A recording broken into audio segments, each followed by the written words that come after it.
Oh no. How do I talk? Hi there.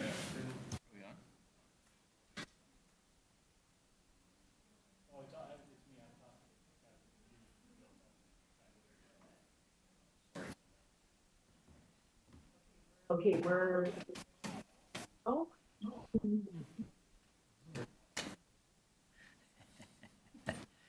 All right, ready? Good afternoon. In accordance with sections 45 and 53 of the Planning Act 1990 as amended, this meeting of the Committee of Adjustment of the City of Toronto is called to order. My name is Larry Clay, and I'll be chairing today's session. Panel members today are Nellie Wolport, Dylan Reed, Gary McCabe, and Nazilla West. And our Deputy Secretary Treasurer today is Sabrina Salatino. We acknowledge the land we are meeting on is a traditional territory of many nations, including the Mississaugas, the Credit, the Anishinaabe, the Chippewa, the Haudenosaunee, and the Wendat peoples, and is now home to many diverse First Nations, Inuit, and Métis peoples. We also acknowledge that Toronto is covered by Treaty 13 with the Mississaugas of the Credit. Committee of Adjustment public hearings are now conducted in a hybrid, in-person, and virtual format. Some applicants and participants will make their submissions in person, and others will participate virtually by electronic means through WebEx. The meetings are also streamed on the Toronto City Planning YouTube channel, and anyone wishing to view the hearing may watch on YouTube. Those who want to participate virtually and have registered in advance will be connecting with their computer or telephone and have the option of participating via video or audio only. When your item is called, you'll be unmuted by the moderator. For both in-person and virtual participants, Committee of Adjustment staff will share presentations submitted in accordance with the written submission deadline. People attending in person today who want to receive a copy of the decision of the committee on an application must fill out a decision request card, and those participating virtually need to submit a written request for a decision by email. If you do not agree with the decision of the committee, you may be able to appeal the decision to the Toronto Local Appeal Body or, in some limited circumstances, to the Ontario Land Tribunal. However, the provincial government amended the Planning Act and generally removed rights of third parties to appeal Committee of Adjustment decisions. Only the applicant, the Minister of Municipal Affairs and Housing, specified persons and public bodies are permitted to appeal decisions to the Committee of Adjustment. Appeal instructions are set out in the bottom of the decision of the committee. Today, I'll call each item in the order listed on the agenda, and where an application is uncontested, the agent or applicant may proceed with their presentation if desired. When the committee does not require a presentation, applicants are to advise the chair should they wish to speak to the committee. The committee may ask questions and/or take the matter into committee for a decision. Each speaker, including the applicant, will be given a maximum of 5 minutes to address the committee, and I'll comment when you're reaching the 5-minute mark. Any presentation or other materials you wish to submit to the committee must have been emailed in advance of the hearing. Staff and committee members cannot accept materials at the hearing. When addressing the committee, please clearly state your name and address, and remember to confine your remarks to the matters outlined in the application. The applicant or agent will proceed first and make a presentation to the committee. Then, individuals either in support or oppose the application will be invited to speak. Generally, we first call on speakers in the hearing room and then those participating through WebEx. Committee members may ask questions of each speaker after they've finished their presentation. And when all speakers are finished, the applicant or agent has an opportunity to rebut those issues that were raised by the speakers. This will mark the end of the discussion, and the application will be taken into committee for a decision. Any declarations of interest, panel, staff? Seeing none. Any deferral requests this afternoon? Good afternoon, Mr. Chair and panel members. See none. Great, thank you. All right, then we will proceed. Do you want to talk about the notice provisions, Sabrina? Or? Through you, Mr. Chair, sure, yes. So we'll talk about the Canada Post labor disruption that's currently ongoing. Recent regulatory changes under the Planning Act modernize public notice requirements, enable municipalities to provide alternative notice of public hearings for minor variance and consent applications. Many municipalities in the Greater Toronto Area and beyond have chosen to provide alternative forms of notice as an interim measure during the Canada Post labor disruption. The city is going beyond what the regulations require. Some of the things we are doing include posting on the City of Toronto website, posting links to the agendas and application information on our web pages, posting on city planning social media channels, posting public hearing signs on the subject site. And we've also published the agenda list in the Toronto Star. So in particular to today's hearing, that posting was on November the 28th. Thank you very much. Okay, we'll proceed with our first item this afternoon. This is item number 19, 47 Dunkirk Road. This is an application to construct a new two-story detached dwelling with a front covered porch, a front canopy over the ground floor, a rear ground floor deck with stairs, and a rear basement walkout. Also to construct a rear two-story ancillary building containing a two-car garage and one laneway suite, as well as a driveway with permeable pavers abutting the laneway. There will be a total of 3 dwelling units on this lot, 2 within the main dwelling and 1 within the laneway suite. The committee has before it a copy of the minutes from the July 31st, 2024 public hearing, a copy of plan of survey, site plan, floor plans, and elevations, covering letter from the agent, an arborist report, tree preservation plan, and presentation materials from the agent. We have email correspondence from Urban Forestry. We have correspondence in opposition from 45 and 49 Dunkirk Road. Through you, Mr. Chair, we do have the agent online as well as 2 registered speakers in opposition. Great, thank you very much. Okay. Mr. Benkowski. Good morning. Good afternoon, committee. Good afternoon, Mr. Chair. Full name and address, sir? Yeah, 301 Keewatin Avenue. Great. Sir, we have some people wanting to speak to this item, so we'll need a presentation. Absolutely. Just before we get going, Mr. Chair, I'd like to just eliminate 2 variances that are before the committee from the public notice. Variance number 6 for the floor space index, as well as variance number 7 for the proposed coverage. I would like to eliminate, Mr. Chair. All right. So we're removing variances 6 and 7. Correct, Mr. Chair. Okay. All right. Done. Let's proceed. Yes, so this was previously deferred largely to address, if we could actually bring up the proposed site plan, this was previously deferred to largely address a concern of urban forestry as it relates to a tree in the rear yard. The original proposal had, yeah, that's perfect. The original proposal had the access to the basement actually being taken from the rear. What that did is that impacted the tree. It was an unacceptable impact, and forestry was recommending refusal. So what we have done is we have taken that proposed rear entrance to the basement and put it at the front off of Dunkirk Road itself. So a couple of the variants directly relate to that in terms of the setback for stairs as it leads into that basement dwelling. In terms of the variances itself, if we could go to my support material just to run through a couple of things. The laneway suite has actually no variances for the actual structure itself. The only request is for a reduction in the setback as it relates to the rear lane. That, Mr. Chair and committee, we don't have anything from transportation services objecting to the location of the rear laneway, which again has no variances for the suite itself, just for the rear yard setback. In terms of the side yard setback, as it relates to the adjacent neighbor, it's fairly similar at 0.39 meters compared to 0.49 meters to the east with the adjacent neighbor. There is an existing right-of-way between the 2 dwellings that does functionally take away the usability of a portion of the front. That actually directly relates. If we could continue on to the next slide, please.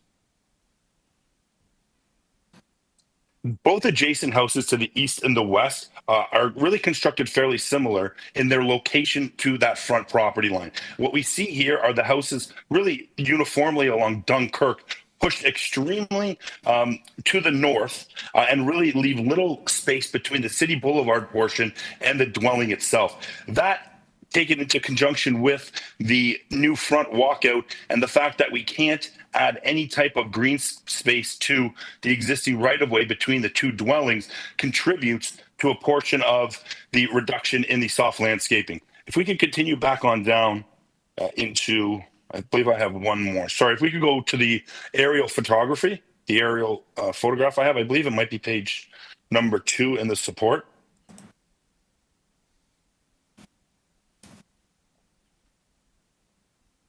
Correct. There it is. So what we see here is we see that block of Dunkirk, the red little pin has been dropped. What's interesting to note here is the various building lengths and building depths on this portion of Dunkirk itself. We don't have a uniform rear wall as it extends from the east to the west. Properties are built forward or built back. It's really a non-consistent feel in terms of that building length and that building depth. Lastly, just to address the building length and the building depth, even with the request that is before the committee today, there is well over 11 meters of rear yard area to be used as landscaped area. And again, although the rear wall does extend past the adjacent neighbors' properties, I don't believe it would create any negative impact that would cause this to be refused. I'm happy to answer any questions that the committee might have. Okay, thank you. Panel, we have some speakers, but anything burning? All right. Through you, Mr. Chair, we will hear from the owner at 45 Dunkirk Road. Rohan? Good afternoon, members. My name is Rohan Kamraj, and I reside at 45 Dunkirk Road. I'm here to express my objections to the proposed construction at 47 Dunkirk Road, focusing on the critical issue of the laneway dwellings' proximity to the lane and additional drainage concerns. The new plan positions the laneway dwelling only 0.31 meters from the lane, which creates several significant issues. This close proximity severely limits visibility when exiting my driveway, increasing the risk of accidents for both drivers and pedestrians. The narrow access will also create a pinch point in an already tight laneway, exacerbating traffic congestion and potentially hindering traffic flow. Limited space for snow storage will further congest the laneway during winter, making it difficult for vehicles to navigate safely. Additionally, the positioning is inconsistent with other garages and laneway homes, disrupting from the established neighborhood layout and potentially lowering property values. Crucially, the proximity severely limits space for emergency services. The narrow access could delay fire trucks and medical responders, risking lives in emergencies. Other concerns I have, loss of soft landscaping and drainage issues. The plan reduces soft landscaping significantly, with the front yard landscaping only at 27.69% and the rear at 45.81%.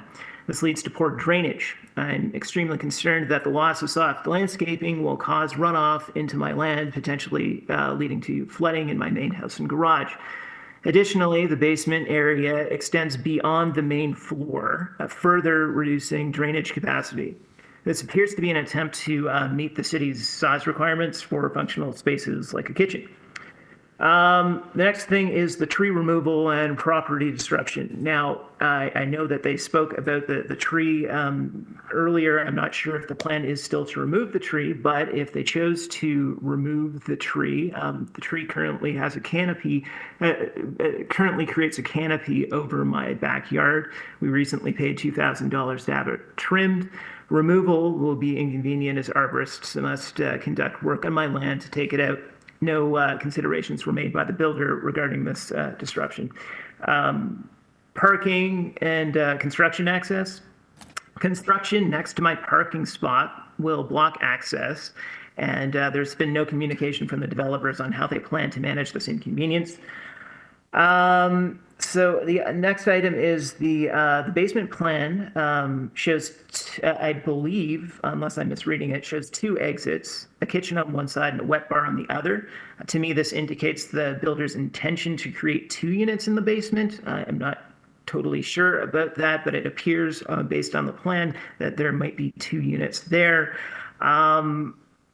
I'm a little bit concerned on that and would like to hear about details because I'm concerned about overcrowding in that area.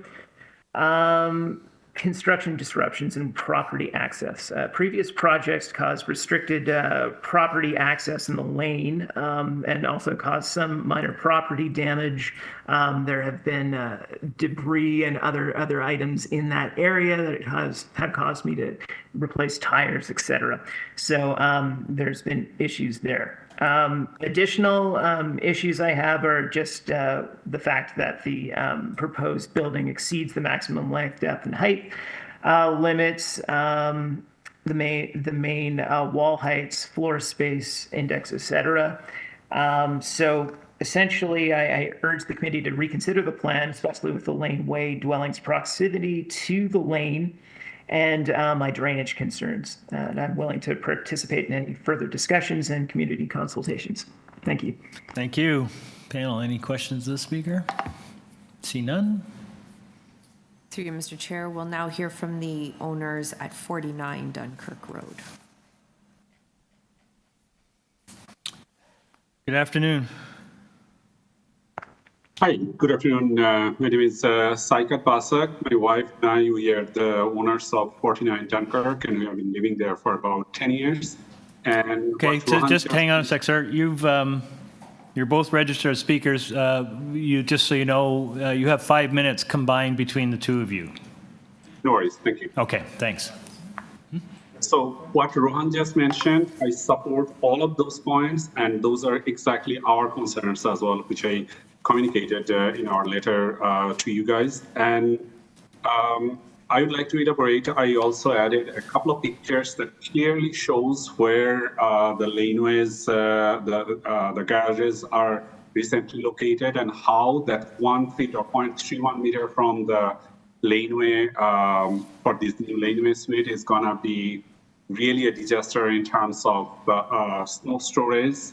They're gonna be forcing the storage into our properties or into the laneway, which is already narrow, about 3 meters.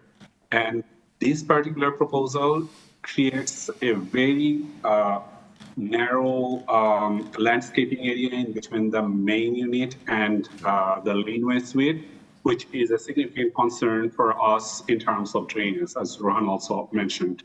And the bigger concern that I have is these obviously didn't address any of our concerns that were raised in summer, and in kind of like adversely, they now proposed 2 entrances to the basement. They increased the footprint a little bit bigger, and functionally they're proposing up to 4 units.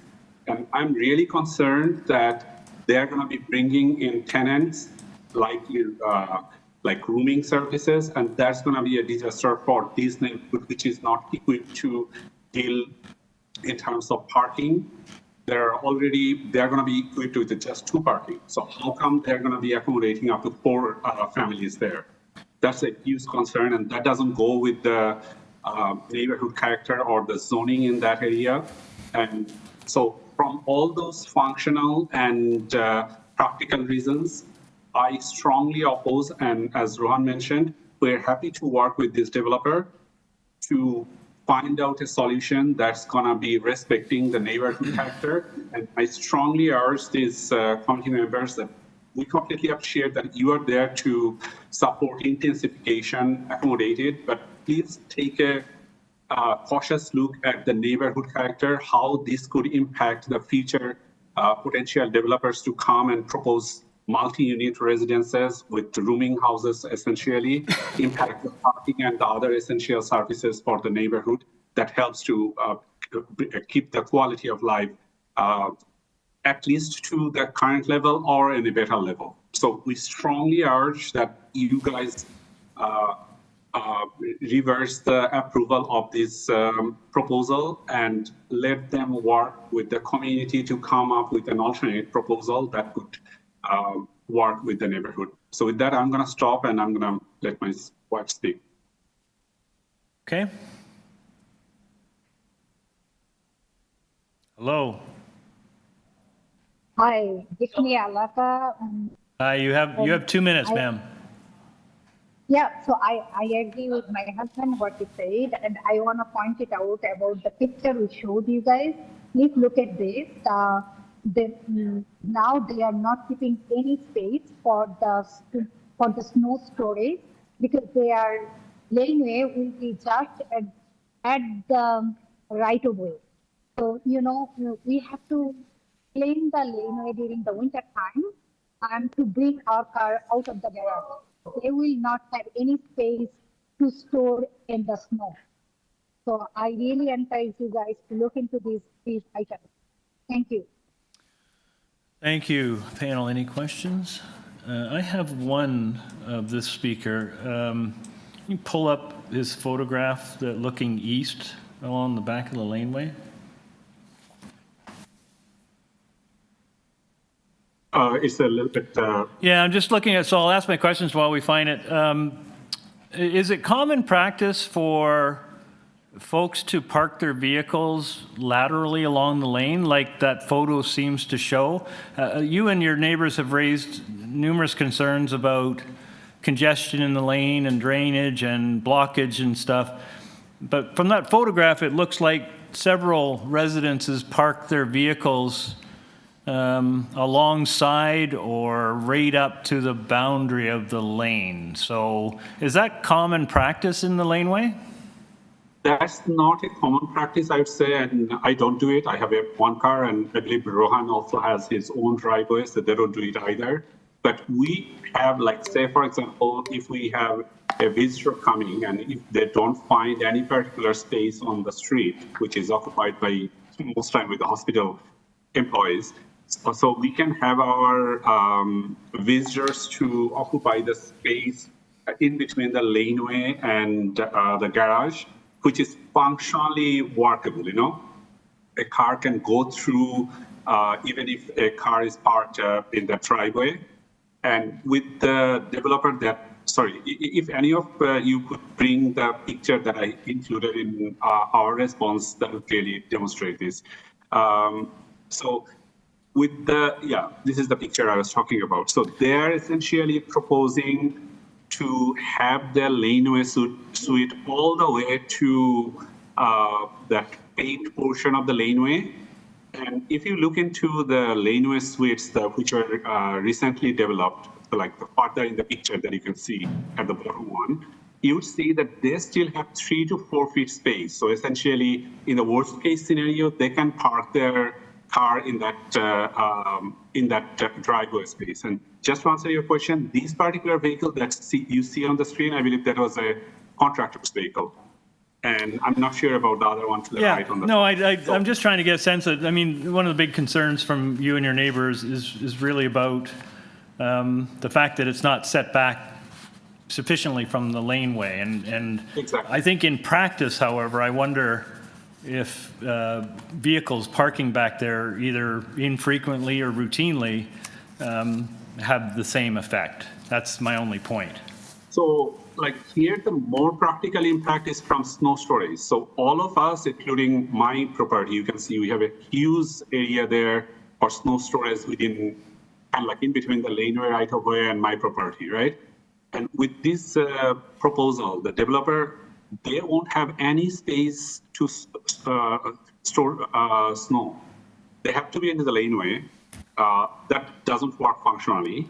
And they don't have any space. So where are they going to store the snow? Okay, that's great. Thanks very much. We'll ask the agent to respond to that. Thank you. Thank you. That's it for speakers? Okay. I just want to add one more thing. I'm sorry, ma'am. Hold on. Your time is expired. I'm sorry. If we can have Mr. Benkowski back, please. Yes, Mr. Chair, committee. Okay, you've heard some concerns. I wonder if you could take some time to respond.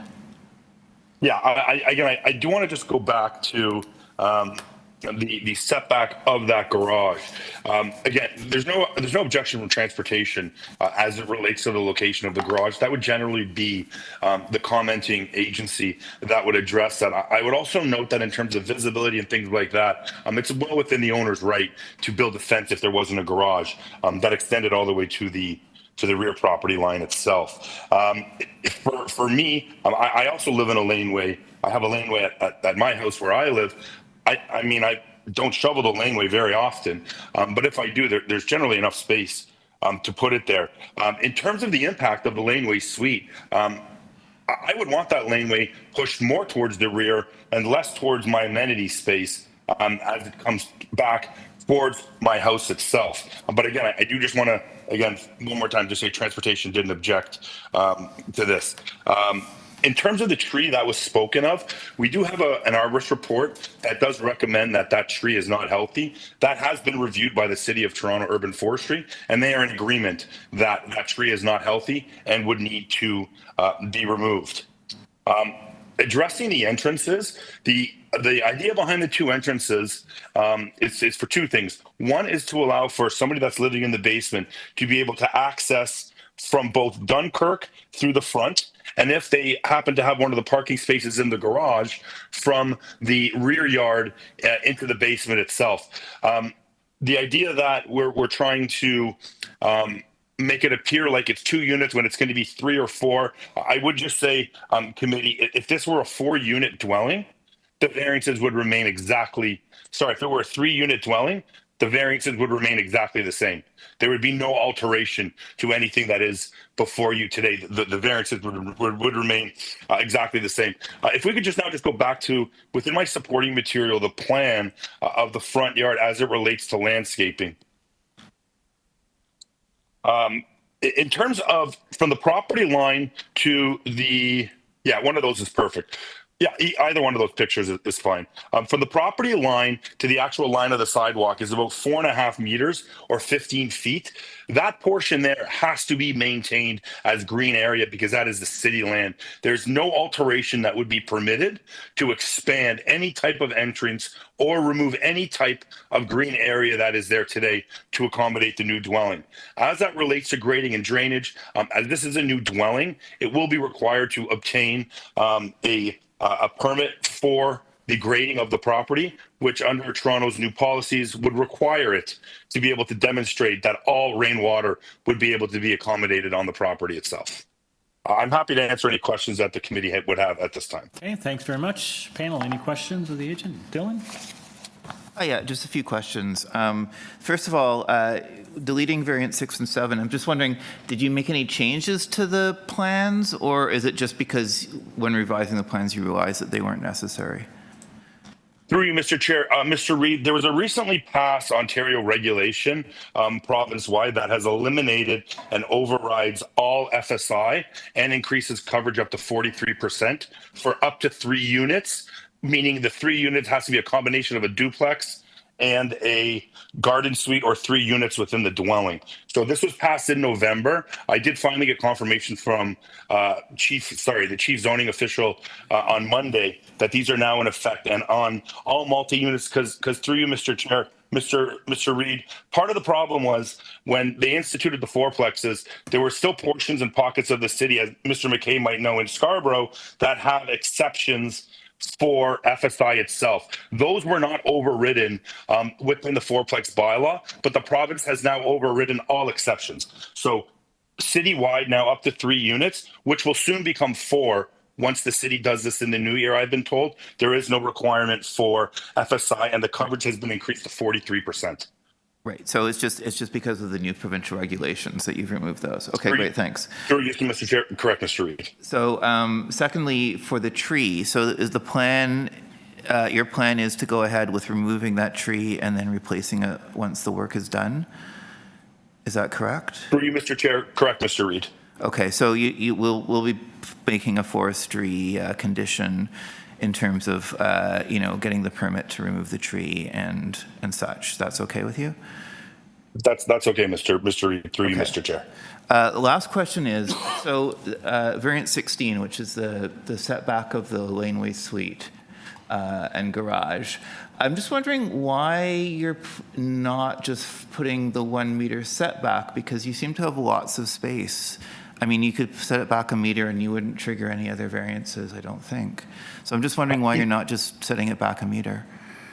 Through you, Mr. Chair, Mr. Reid, we would have an increased amount of hardscaping, which would further exacerbate the request for a reduction in the rear yard, because when it pushes forward, we can't capture that green space where the car has to come in. I'm in somewhat of an agreement with you there, but we would have more. So you'd need a greater. Wait a second. You'd need to change the variance in the rear yard landscaping. Is that the correct? Give me 1 sec, Mr. Reid. I read this Variance 15 is on a lot with a residential building and ancillary building containing a suite. The area between the ancillary building containing a laneway suite and the lot line. Yeah, I can eliminate this, Mr. Reed. Absolutely. No, sorry, I'm thinking about 16, the 1 meter setback. Well, the issue. Yes, no. So if I eliminate 16, I was worried about what would happen with 15 because I did speak with the architect and the owner about eliminating 16. So 15 wouldn't change because I'm at 0% now. Okay. When I move it, if we were to move it to 0.69, I would still be at 0%. So Yeah. I'm not worried about changing that. Okay. I would have a recalculation of the rear, but Mr. Reed, we can accommodate that of removing number 16. And if we have to address something small in the rear yard, we can do that. Okay, I think that would So be I'm good happy. because that seems to be the primary concern of your neighbors, and you do seem to have enough space to do that. So I think that might really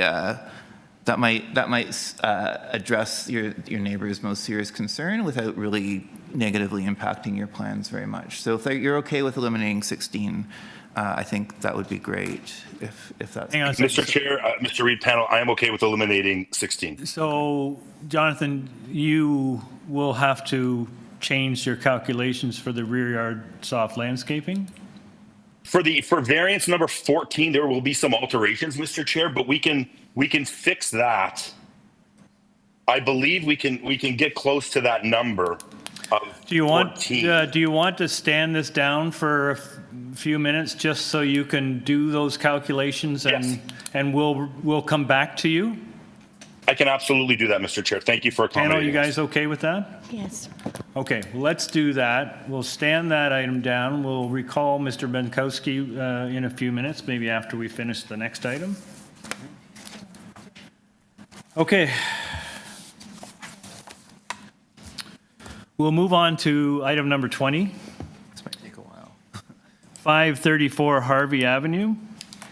The purpose of this application is to construct a new 3-story detached dwelling, which is a triplex on the south side covered with south side covered porches, a south side second-story balcony, a rear ground floor deck, a rear third-story balcony, a new front yard parking pad with 2 vehicular parking spaces abutting Harvey Avenue, also to construct a new 3-story ancillary building containing a garden suite and a south third-floor balcony and a green roof in the rear yard of the property, and there will be 4 residential dwelling units on this lot, 3 in the main house and 1 in the ancillary building. I'm going to read the material into the record, but I think reading the background, that description will change, right? Committee has before it the following communications. Copy of the minutes of the September 25th and October 23rd public hearings. Copy of plan of survey, site plan, floor plans, and elevations. Revised site plan, floor plans, and elevations received December 3rd. Red line public notice from the agent received December the 3rd. Email correspondence with transportation services. Planning rationale from the agents. We have staff reports from Ravine and Natural Feature Protection and Community Planning. We have an advisory report from Metrolinx, and we have correspondence and support from 536 Harvey next door, and correspondence and opposition from 532 Harvey on the other side. Welcome, gentlemen. Welcome back, I'd say. Oh, I don't think you want to say that. All right. Hi. It may not be nice to see me again. It's good to be back. Would you like me to go through the Yeah. line variances before? Let's do that. This was as I recall, this is a complicated application, and you've gone off and you've made some changes. So maybe we start with me showing us what's changed. Sure. Good afternoon, Chair, Committee, Evan Saskin, Blue Line Building Corporation, architect, representative of the owner of 534 Harvey. The reason, before we get into it, for the changes coming so late is that at our previous hearing, we were deferred in order to explore technical objections that were previously on the record from community planning, transportation, and urban forestry, as well as ravines and natural features protection. 3 out of the 4 of those, as well as one of the neighbors, are now satisfied with the current configuration, but we were working on this up until 6, 7, 8 days ago with timelines, and so there hasn't been another zoning review performed. So then, variance 1 is unchanged. Variance 2 is reduced. There is no zero setback wall. We're now at 0.45 meters at the tightest on both sides. Variance 3 it is still a variance, but is less intensive. We're now at 41% of that. Hold on here. I yard think we've got different versions. So I'm reading looking mine. at the public version, Yeah. you've got a, Yeah. oh, pardon me. I've got it's my mistake. You want the October one? Oh, heavens. Okay. Off you go then. Sorry. Oh, actually, No, just keep continue. going. Off you go. Like keep going. Gotcha. Yes. All right. All right. Variance 4 also reduced, but still exists at 41%. This was the one that Urban Forestry objected to last time and doesn't anymore. Variance 5, 6, 7, 8, 9, 10, and 11 are unchanged. Variance 12 has been, 7? sorry, 7 minimum required size, and the building has. According to the red line, it's eliminated. Eliminated because there's no openings, yes. Okay.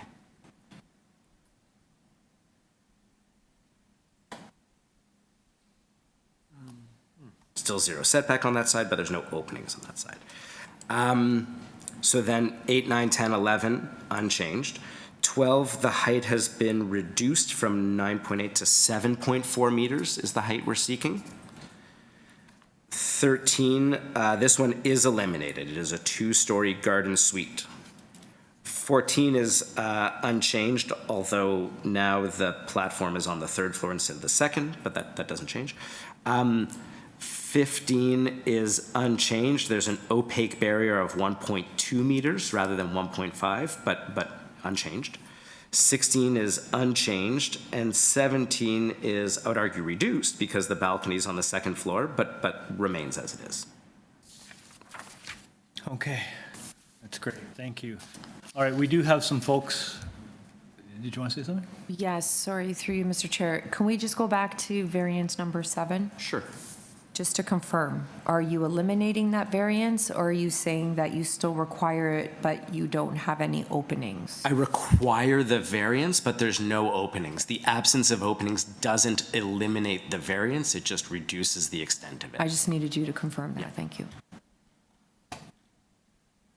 Right, okay. As I said, we've got some folks who want to speak to this item, so maybe you've given us a walk through the variances, but if you wanted to give us an overview of what you've changed since previously and generally how the project looks now. Okay. So we're asking today for relief from variances to construct a triplex plus a garden suite at 534 Harvie. And there are topographic and geographic adjacencies and reasons for all of these. You guys have the rationale on file. So before jumping through the different pieces, want to emphasize that there's no variances that are being sought for height, depth, number of units, density, or anything generally associated with bigness. The community planning letter that you now have on file notes staff never had issue with triplex form, and they have complete support for the entire building subject to conditions. There were concerns from urban forestry and transportation about the front yard, and we've eliminated a parking spot and increased soft landscaping, and those bodies have revoked their opposition. Without going through all of these variances, I just want, my neighbors to the north have submitted a letter of support by increasing the side yard setback to 18 inches there, which was an important change. Over on the garden suite, we removed a story and eliminated a variance. To gain staff support, it's worth emphasizing that staff, they're cool with the other 12 variances associated with the garden suite. They understand the idiosyncrasies of this site and that a compliant garden suite here, because of the way grade is calculated, would invoke variances for height and angular plane basically no matter what, unless it were under 300 square feet. Because the way we calculate grade, the ground floor of the garden suite on this side is calculated as being already 2 feet in the air. That's just like a 1-bedroom condo equivalent, not even. So this garden suite provides 1,005 square feet with 2 nice bedrooms. It's a much more desirable living situation for a wide range of people. Ravines and Natural Features has asked you to refuse the variances pertaining to the garden suite, and I'm asking you today to please ignore that request and award all the variances, understanding that if this ADU had no variances, 5-foot setbacks all around, we would still require RNFP consent to construct anything because the tree protection zones encompass the entirety of the backyard. So there are 3 protected trees. They're all Manitoba maples, an invasive species. They're all approximately 50 years old. Those trees live about 75 years in urban environments, and 2 of them are on the other side of a parking lot, so it's unlikely that their roots have traveled underneath that waterproof surface to our yard. They're tall, they're pocked, they're hollow, and I'm not asking you, even still, to choose between a housing unit and 3 protected trees. The technology absolutely exists to support both things at the same time, and the backyard, and that's all described in page 16 of our arborist's report. The backyard can be air spaded to determine major root locations, system of helical piles, grade beams can be designed and adjusted, and RNFP has consented that solutions like that are generally acceptable in situations like this, but they will not have binding conversations with us until the variance issues are settled. So we'd like to, with your consent, proceed to have those technical conversations with the arborist, structural, RNFP, and start construction in the spring. Landscape variances collectively are really about managing stormwater and preserving the city's green space. This site, you understand, slopes more than 9 feet from the front to the rear, and at the bottom of that slope is a 105-acre protected natural feature. So the immediate geography can, of course, ably handle stormwater runoff. Nonetheless, we got to do our part. If you added up our various ground plane deficiencies, the site as a whole lacks 28 square meters of soft landscaping. We've proposed a green roof of 50 square meters, which, if included in soft landscaping calculations, and they really should be, would more than balance that deficiency. So in conclusion, this is precisely the kind of housing that our bylaws were recently redesigned to encourage. There are a lot of little variances invoked by idiosyncrasies of the site, because citywide bylaws can't possibly contemplate every single lot with nuance or intelligence, and that's what we come to the Committee of Adjustment for. Thank you for your consideration. Thank you, sir. So just with respect to the rear trees, it sounds like you're open to more creative ways in which you can construct your suite that might protect the trees. Is it your intention to try and preserve them? It is our intention to try and preserve them. It's our suspicion that 2 of the trees have no roots in the backyard. Because there's a large parking lot in between us and them. Tree protection zones, you know this, I just learned this, tree protection zones in ravines are double the radius. So normally it's just to the drip line, but this is double the dimension. So we don't actually expect those trees, just as a matter of pragmatics, to have crossed a parking lot to come to us. There is a large and debatably healthy tree, but a large tree, in my neighbor's rear yard, and there are undoubtedly meaningful roots, and our intention is to air spade them and then determine which ones are essential to the survival of that tree, use a system of helical piles connected with a grade beam to build up from there. That's why we can't have any occupiable space below grade either. Like our 0 in this building is 2 feet in the air for that reason. Okay. All right, panel, we have some speakers. Anything on your mind? Okay, let's go to the speakers. Thank you very much. Through you, Mr. Chair, we'll hear from the owner at 518 Harvie Avenue. Good afternoon, sir. Your name and address, please. Is that red light on? No. Okay, push it on. There you go. There you go. That's better. Thanks. Angelo Nocera, 518 Harvie and 538 Harvie. Okay. You have 5 minutes, sir. Okay. There were some things that were bothering us before with the parking and the garbage. Is it still two-car parking? No, as I understand from the agent, they've reduced it down to 1 vehicle. Okay, so the one. It's just the design of the house. I did have my other neighbor at 536 Harvie, but they're now approving the building because they were something happened with them anyway. It's going to be row housing. It's not a triplex, what they're building. They're building 4 houses on a very narrow piece of land.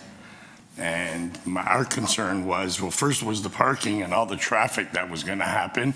But it's now with my other neighbor at 532 Harvie, the disturbance of his privacy, of his sanity.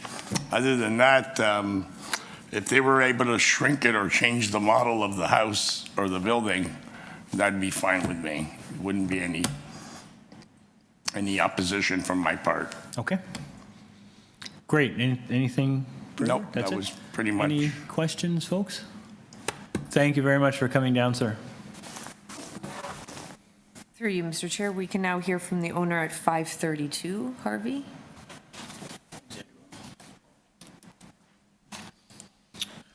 Good afternoon, sir. Good afternoon, all. My name is Michael Tassi. I am the owner and resident at 532 Harvie Avenue. On the architect's Facebook page, it states we are in the radical transformation business. It doesn't say we are in the neighborhood improvement business. And in a video interview he gave this past spring at the Missing Middle Summit, he states that, quote, he started out by finding a way to take a single-family housing lot and subdivide them in a way as to create multiple residential units. He would buy a house on a street in a neighborhood and then design a building that would invariably have some minor variances. He went on to say, we're making buildings that are a little bit larger than what was there before or what's typically allowed in the neighborhood, but in a way that's generally considered to be minorly larger. Maybe they're a little closer to the side property line or a little bit deeper from front to back, but they're all in the same height. From the street, they feel very much the same as all the other houses on that street. Houses to all outward appearances like all other houses, except they have multiple front doors, and once they're finished, we register them as condominiums so that each individual house can be sold. We found a pathway to create something that's a really profitable and repeatable business model. A little bit deeper from front to back, or in the case of 534, doubling the size of the footprint of the building, adding a large garden suite at the back, and removing a good deal of the landscape, south landscaping that exists. A little bit closer to the side property line, or as in the case of 534, placing a wall mere inches from the existing housing. Although, as I understand from the changes that have been made today, that the residents at 536 have removed their objection based on these promises. All the same height.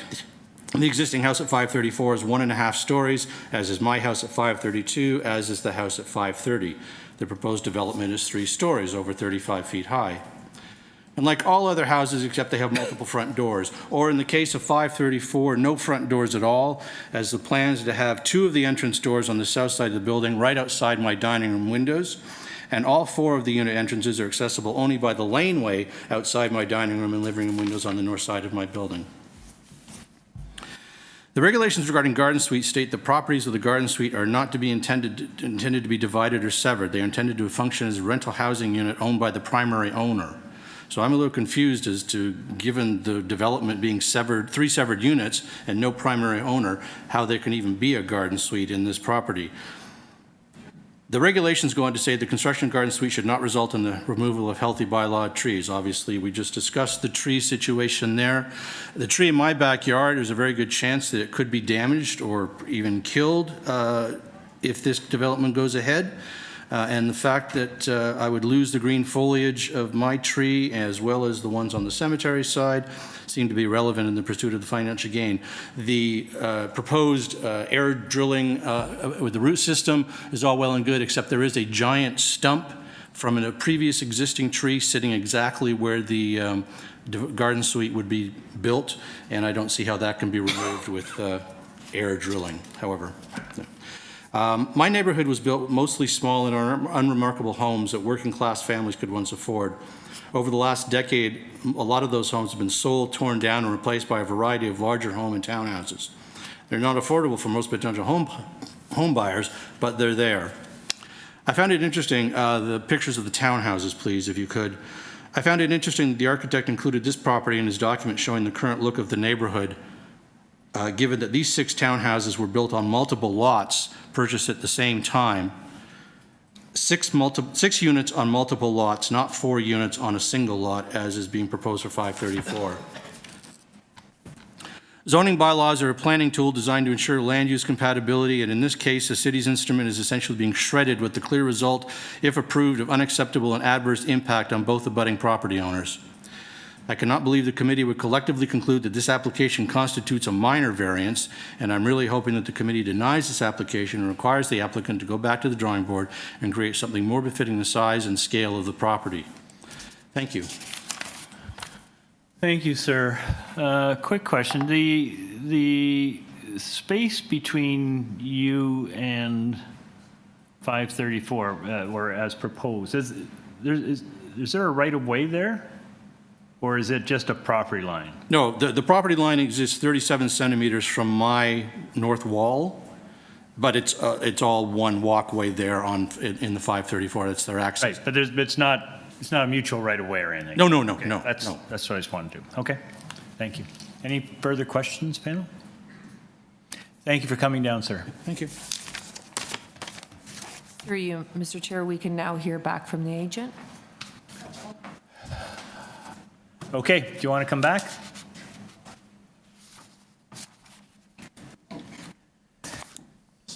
Hi.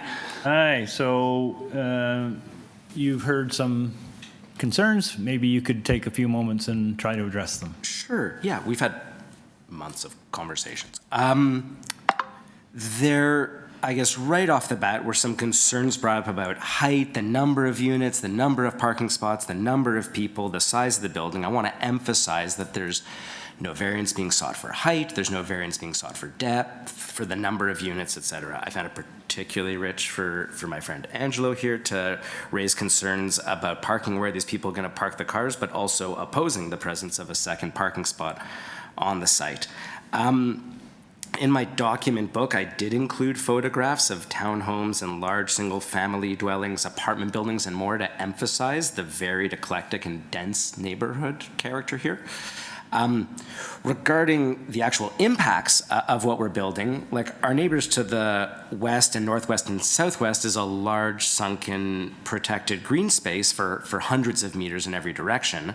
I think there's no negative impacts on that neighbor from an above average size ADU. And I want to emphasize that the zero setbacks we're seeking, both on the side and rear, is a consistent feature around the entire perimeter of the cemetery. Our neighbor to the immediate north is a large asphalt parking lot supported by a retaining wall on the property line, which would of course be forbidden by RNFP today. There will be shadows cast on that parking lot, which I don't think is a negative impact. My neighbor to the south here would of course notice the change, although he also has structures constructed to the zero lot line at the rear and side of his property. There are no shadowing impacts on him because he's to the south of us. And with the mature tree canopy maintained along our property line, I think claims of overlook and privacy are really overstated. This is a really big change from the current built form of the site. I absolutely acknowledge that. I just think it's a very minor variance from the zoning bylaws as amended. The remaining concerns of these neighbors, they fall really neatly into the categories of things that the committee cannot consider. Aspects of the proposal that do not require variances, issues of property maintenance, engineering, and construction-related concerns. This is my third time here. I've spent a lot of time with these people. I understand they don't particularly like change to this neighborhood, and I like them and will shovel their sidewalks this winter, but I don't think we've heard a single reasonable objection to the variances as requested. I'm not at the same time saying that this committee should necessarily approve every increase in housing density that comes in front of you.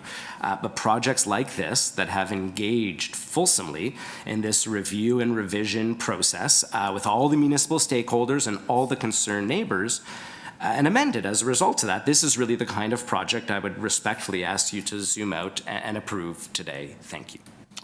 Thank you, sir. Panel, any questions? Dylan? No. Or sorry? Okay. Nellie, go ahead. Ladies first. I have a question with regards to variance number 5. You are at the half of the requirement for the soft landscaping. Can you offer any ways to mitigate that? Sure. So there's three causes of that, right? First, the area of the garden suite subtracts from the soft landscaping when making the calculation.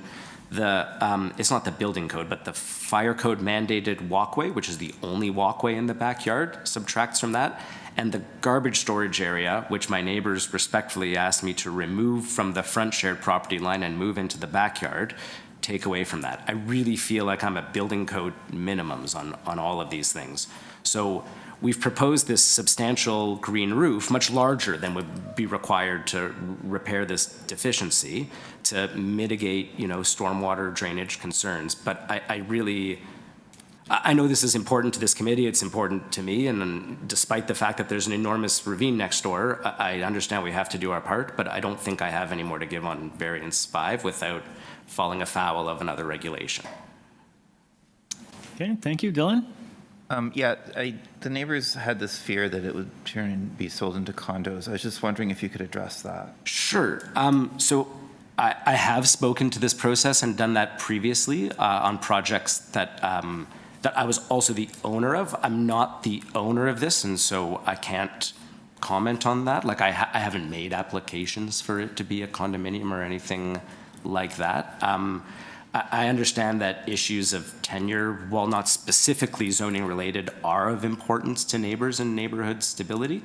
And it's really sort of an open option, but not the only outcome here. I think that with 1 parking spot and 4 units, and these kind of transit adjacencies, like, there's a very real case for rental housing on this site as well. Okay. Anyone else? Nellie? Yes, I know you've touched on that, but you're aware of the ravine protection recommendations to deny several variances? The ravine ones? Yes. Yes. So I guess 2 things I'd really like to emphasize about that is that if there were no variances at all, if we had a perfectly compliant garden suite, ravines would still oppose it. And more importantly, that I'm not allowed to proceed to a building permit without their consent. And while we intend to take advantage of the best technology that today's arborists have to offer, and they've agreed verbally that that sort of thing would generally satisfy them in these sorts of situations, the RNFP planner that we've been in communication with won't engage in binding conversation until the dimensions of the garden suite are established by this body. They've recommended 5 to deny 5 variances. Out of those, I think you've eliminated 2. So basically you have... And the other ones are about setback to the property lines. It's about setbacks mainly, yes. But those are unchanged, I think, yeah. So, yeah, you still...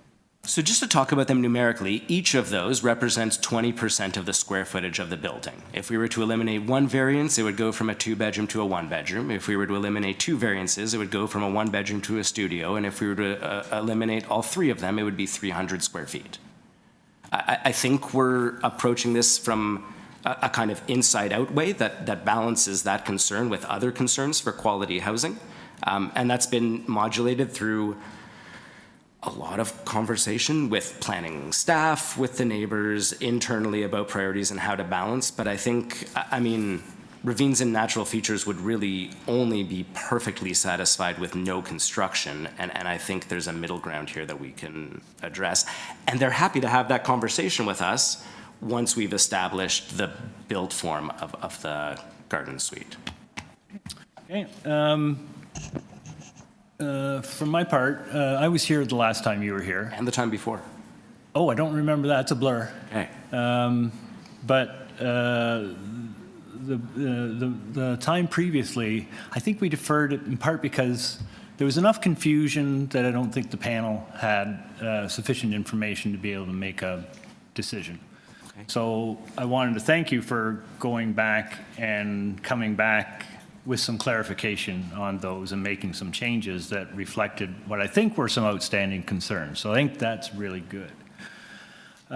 We can talk about the urban forestry issue. I do note that a couple of panel members noted that the the type of tree was one which wasn't a particularly desirable tree in the back, right? So Manitoba maples are not prestige trees by any stretch. Just on that point, can I also emphasize that urban forestry objected and asked you to refuse variances the last time I was here, and that's been withdrawn? Right. Obviously, don't write letters of support. And I was but going to no acknowledge longer- that, yeah. Okay, sorry. So I had a couple of just questions. With respect to the rear trees, I think you've indicated that your intention is to try to protect or preserve as much as you can in terms of the trees, which I think is laudable. If you have to remove, would you be replacing trees back there? I'm consistently amazed by the complexity of forestry approvals process, but my current understanding is that there's no one must replace trees if one generally with one on the property and additional cash in lieu for one somewhere else in the city. Right. So yes. We could put a condition to that effect. You absolutely could, and even if you didn't, forestry would put that condition anyway, but of course, you also can. All right.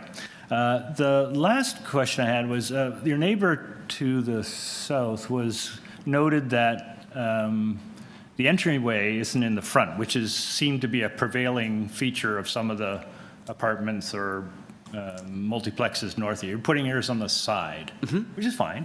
But what are you planning to do along that property line? Are you fencing / shielding / providing any kind? I mean, I think he's got a legitimate point. People come walking in to their entrance point along that walkway, right by their windows and stuff. Are you thinking about some sort of privacy, either fence or shrubbery or something, just to minimize that visual and audible impact of people coming in and out of the door all the time, right next to his dining room window? So indulge me in 3 responses, please. The first is to note that the house as it currently stands has its door on that side. So I understand it was only occupied by a single person, and one person coming and going through the side door is not the same as 3.5 families coming and going through side doors. But it's not unknown to the site or the neighborhood to have side door entries. 2 is to note that while he does have some windows, like on his dining room, they're sort of high windows, and they're already frosted for privacy reasons long before we showed up. So I don't think there's an actual loss of privacy, noting additionally that privacy is a fairly reciprocal condition, especially in urban situations. You can only look at someone when they can look at you and vice versa, and we've really tried to modulate our windows with regard to his building to offset them from each other and look at solid wall. To your third point about any kind of screening material, while we're absolutely not opposed to it, my neighbor, Michael, has indicated that, and it's obvious, that his hot water tank and furnace have exhaust vents and intake vents close to ground level, and that he can only currently access those, because he's 37 centimeters, just over a foot from the property line, by coming down this shared walkway. So I think there just needs to be a modulation of providing some sort of delineation between the 2 properties, but also allowing the long-term maintenance and not suffocating. That's a fair point. I wouldn't want to suggest putting a fence or something down there if it is going to result in an obstruction for service for his property. Maybe we'll just leave that for you and your neighbor to have a discussion about, and whether there's a mutually compatible solution, I leave that to you. Okay. All right, that's my questions. Anyone else have any further questions? Okay, thank you very much, sir. Take this into committee. Who wants to start? I'll start, if no one else, just sort of set the tone. As we've talked about, this has been here now 3 times. The last time was one where we had a really fulsome discussion and ended up deferring it. I think the changes that have been offered and presented make this a better proposal than it was previously. And I'd like to just point out that part of those changes are a result of the neighbors raising those concerns, and some, but not all of them perhaps, having been addressed. So I think that's a good thing and a good outcome from public input into these types of applications. This, as the agent noted, there's no depth, there's no height, the density variation, there's no variances with respect to size or massing. And it's, triplex are forms of housing that the council of this city is trying to support and introduce into existing established neighborhoods. So I think that's a good thing. It looks like the prevailing urban form around this area is characterized by a lot of eclectic type dwellings, but there are similar apartment dwellings along that entire strip. There's a school across the street, so there's no impact there. There's a cemetery in the rear. There's hopefully no impact there.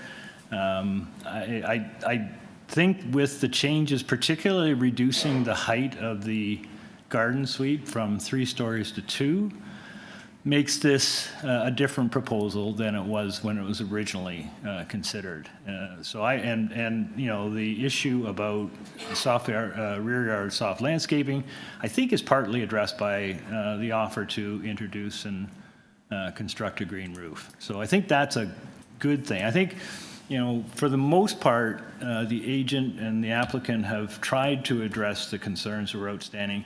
I'm frankly not as fussed about the rear trees because I do think that, if we engage urban forestry and they're participating part of the process and they're allowed to construct in a way that is technically feasible with respect to trying to preserve and protect those trees, I think that's a good thing. And urban forestry will ensure that if there's an opportunity to introduce new trees into that site, that'll happen. And I do know that right behind the fence, there's a gazillion trees in the cemetery. So it's not like we're dramatically impacting, I don't think, the tree canopy in this general vicinity. So for all those reasons, I think this is now a supportable application. Dylan? Yeah, I think if the neighbors to the rear had come to Depute, that would have been quite disturbing. I certainly wouldn't have supported the original application as I saw it in the materials, but I think that the agent has addressed really the most significant things. The setback from the north side is really important. Definitely reducing the height of the garden suite to the regulated height is also really important. I think that those are really key. I tend to agree about Manitoba maples. It's not something that I think necessarily should be preventing development, and it sounds like there will be a lot of work done to make sure to see if they can survive to the degree possible. The other variances really are, oh yes, and I certainly wouldn't have supported 2 cars in the front, but the 1 car is on an existing lot, so that's really fine. So I really feel like the changes have made this a supportable application. And the other variances, there's a lot of them, but they're all really quite minor. So I would agree. I think this is a desirable development. I certainly sympathize with the southern neighbor in terms of the traffic, but that's actually not in front of us, really. They could build those 3 units probably with no variances. They wouldn't be as nice, but they'd be possible. And there's no variance about side entrances. So I think generally this is it's a good location for multiple units. It brings needed housing.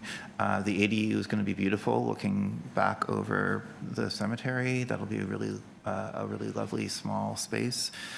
So I think this is now a supportable application as well. Okay, thank you, Dylan. Nellie?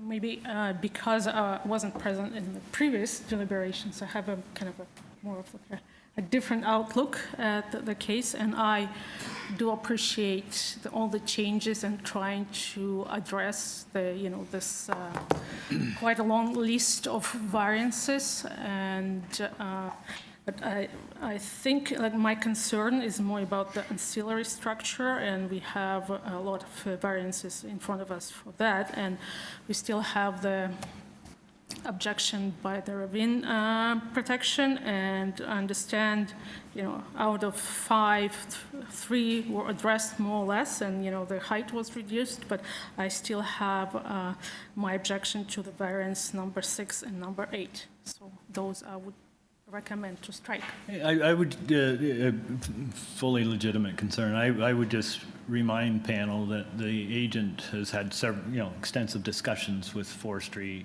and ravine natural protection about that, and there may be a path forward for them, right?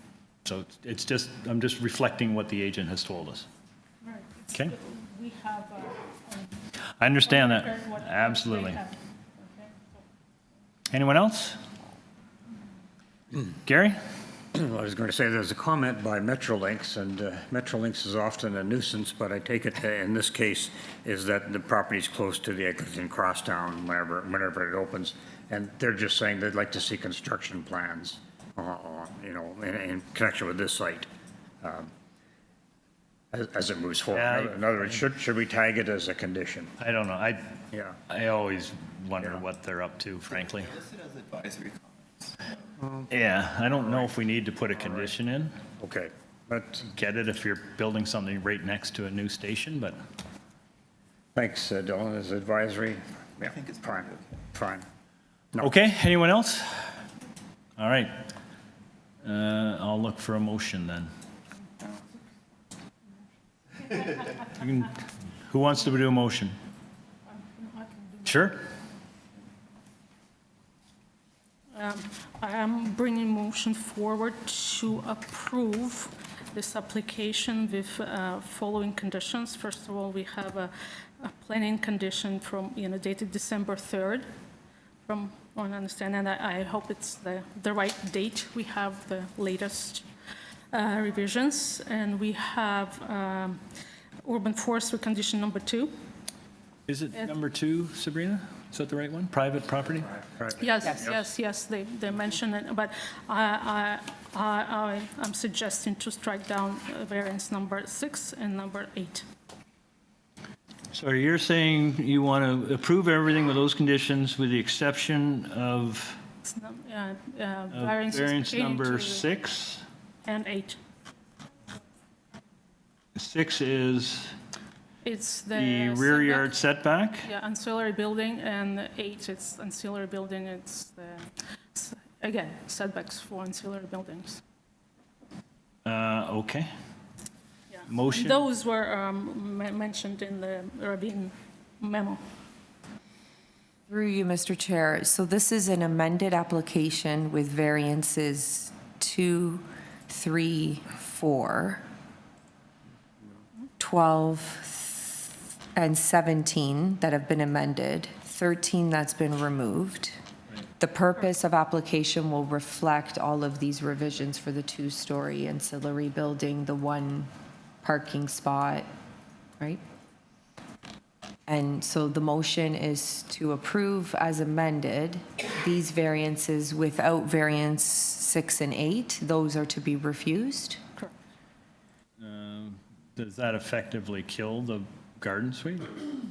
Maybe amend again. Okay, I mean, that's your motion, so I'll look to, is there a seconder to that motion? There is no seconder to that motion, so that motion fails. I'll look to another motion. Dylan? Sure.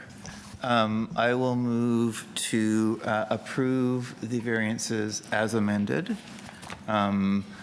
with forestry condition number 2 and with the planning condition.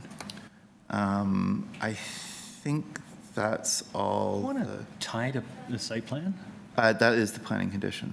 Oh, right, okay. Yeah, the planning condition is the site plan, tying site plan Thank you. application. Yes, Good. and it is the December 3rd Site. Right, yeah. package that the committee received as revised. Right. Okay, And I think that's everything. Yeah. okay, motion to approve this application with those conditions by Mr. Reed. Do I have a seconder? Mr. McKay seconds. All in favor? Opposed? Ms. Volpert opposes. The motion is approved, the application is approved. You have your approval, sir, thank you. All right. Through you, Mr. Chair, perhaps we should go back to item number 19. Yes. Is Mr. Benkowski on the line? Mr. Benkowski? Yes, Mr. Chair. Oh, how you doing? I'm here, Mr. Chair. Were you able to do some calculations? Yes, and I do want to thank the committee's indulgence for this. I know it's somewhat unorthodox. So variance number 14 will be revised by the following. The percentages will remain exactly the same, meaning the 85% of what is required, and the 77.27, which is being requested, which essentially in the zoning bylaw, it does deal with just a percentage, not a number. But I do have the other two numbers for you. So of the 85%, the 76.76 will be altered to 71.85. And in the 77.27%, that will be altered to 65.31 square meters, Okay. with variance 15 remaining and variance 16 being eliminated. Okay. Anything else, Jonathan? Is that it? That's it, Mr. Chair. Okay, thank you very much. All right. We, I think, can go back into committee on this one. Dylan, I'll look to you to move this one. Are you comfortable with that amendment? Thank you. That was a good catch. Right. So I think that this is overall an entirely reasonable and good proposal that will provide more housing options in the area. I think that the laneway setback was the primary concern of the neighbors, and I'm glad that the agent has agreed to remove that. I don't think that the reduction, I think that it's a reasonable exchange for a small reduction in the amount of soft landscaping at the back. So I think that's a reasonable exchange. Overall, it's a good proposal, and most of the other variances really are quite minor. So I move that we approve these variances as amended, I believe with forestry condition number 2. Through you, Mr. Chair, I believe in the deferred package, the urban forestry report also quoted variance or condition number 3. Okay. I'm happy to add that as well. And that would Can we be confirm in our that? deferred package, forestry staff report 2. Please call that up for a Yeah, second. we'll get that.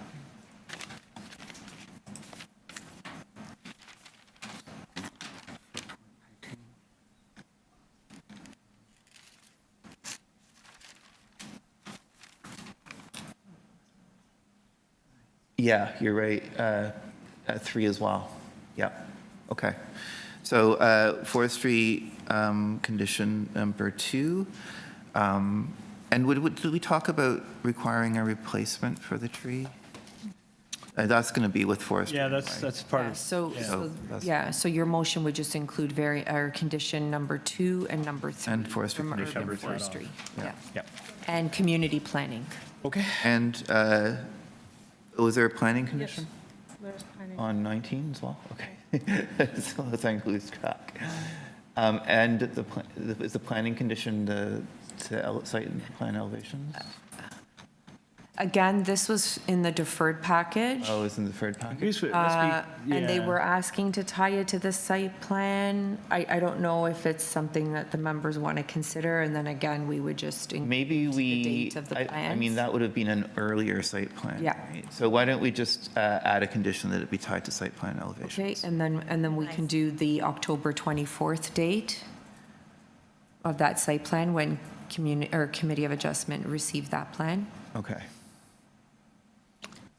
Does that plan? But does that reflect Is that the most? the change in the area for that's true. rear It doesn't- landscaping? that So wouldn't reflect the change. We're bolting down No, a site plan actually, that doesn't we work. shouldn't do that. You're right. Yeah, because that would confuse things with the removal of number 16. So let's not, Can you come out of committee and ask the applicant whether or not these plans show their changes, that they just maybe no, they don't? I think they just did those on the fly. Okay. yeah, and Then- actually, you know, okay, But so then- if you go through here, just, I don't think there's any need because there's no stepping. Okay. So I don't think there's any need for tying to site plans Okay. because So there's just no urban there's no case forestry. where we're going to they might add extra depth or anything like that. there is a permeable paved driveway. Okay. So why don't we just put that in as a condition? Why don't we put that in as a condition? Yes, good idea. So I'm going to redo this again. Approve it as revised, the amended application with forestry conditions number 2 and 3, and with the requirement for permeable pavers in the driveway. Which is on the purpose of the, sorry for interrupting you, purpose of application. Okay. Yeah, it's Yeah, already it's in the part of the purpose. But That's no fine. harm in adding Yep. it in. Okay, why don't we do it that way? Sorry, that was Okay. complicated. Complicated motion by Mr. Reed, seconded by, seconder, Mr. McKay. All in favor? You have your approval. Thank you. We hop back down to item number 21. And this is 71 to 89 King Street East. This is an application to alter the development standards as approved under site-specific zoning bylaw 552-2019 LPAT for the existing 4-story commercial office building by permitting the dwelling unit use through the conversion of the second and third stories from commercial office uses into residential dwelling units, live-work units. Also to permit a new residential lobby facing King Street East. No visitor parking spaces and accessible parking spaces will be provided on site. There will be a total of 3 commercial units and 11 residential dwelling units, 7 dwelling units and 1 commercial unit on the second level, and 4 dwelling units and 2 commercial units on the third level within this mixed-use building. Committee has before it a copy of the minutes of the November 6th public hearing, copy of plan of survey, site plan, floor plans, and elevations, email correspondence from Transportation Services. For you, Mr. Chair, we do have the agent online, no registered speakers for this item. Mr. Palumbo. Good afternoon, Mr. Chairman, members of the committee, Committee of Adjustment staff. My name is Andrew Palumbo of Ian Hall Planning Limited, and I am the planner and agent for 71 to 89 King Street East, and my address is 38 Betty Nagle Street in Toronto. Great, sir. You're seeking a conversion of use? That's correct, Mr. Chairman. Just hang on a second. Do you want to go to questions, or does anyone need a presentation? You'd want a presentation? Okay. Can we have a short presentation, please, sir? Absolutely, yes. So I'll try to be brief in my presentation to the committee this afternoon, given that there are no comments from any city divisions nor the public on this application, but just to provide some quick background context. Originally, these lands were comprised of buildings in a mixed-use format, which had commercial retail at grade and residential uses on the second and third floors. However, these lands were rezoned through site-specific zoning bylaw 552-2019 to remove these residential use permissions and allow for commercial and office uses only, as the site is now host to the 18-story Google head office tower, which is located at 65 King Street East, and that's adjacent to the subject lands on the west side, as a result of the site-specific zoning bylaw amendment. However, since this zoning bylaw amendment approval has been in place for the subject land since 2019, there has been a drastic change in market demand for office and commercial uses overall, which is primarily attributable to the COVID-19 pandemic. And as a result, the owner, my client, has experienced a significant degree of difficulty in finding office and commercial tenants for the subject lands. And there has been very little to no interest or market appetite for office and commercial uses at the subject lands themselves.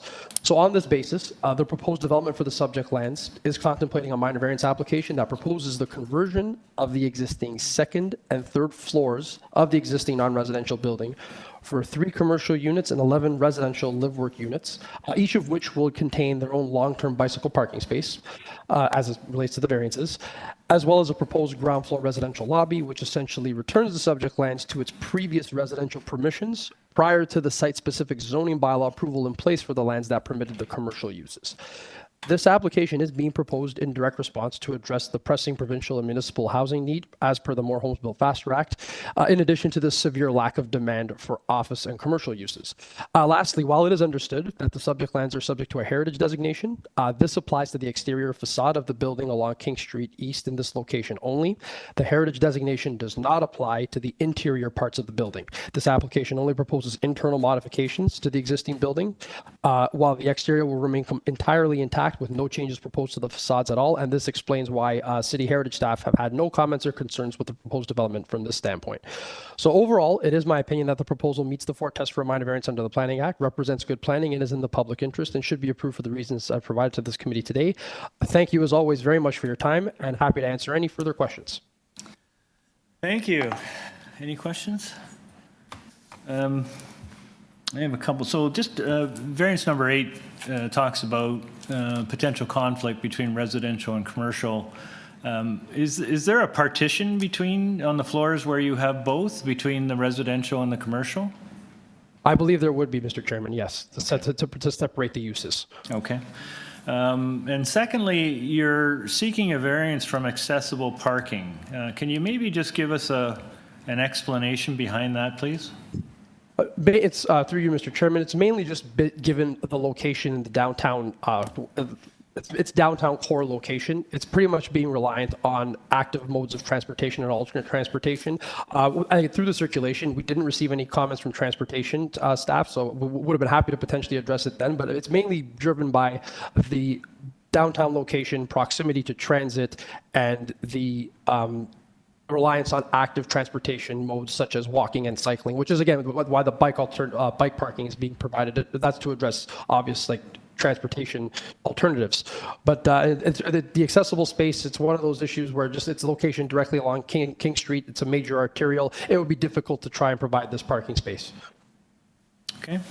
But you do have accessible access to the commercial areas, right? Through you, Mr. Chairman, I believe we do, yes. Yeah. Okay. Thank you. Any further questions? Seeing none, let's take this into committee. Someone want to move a motion?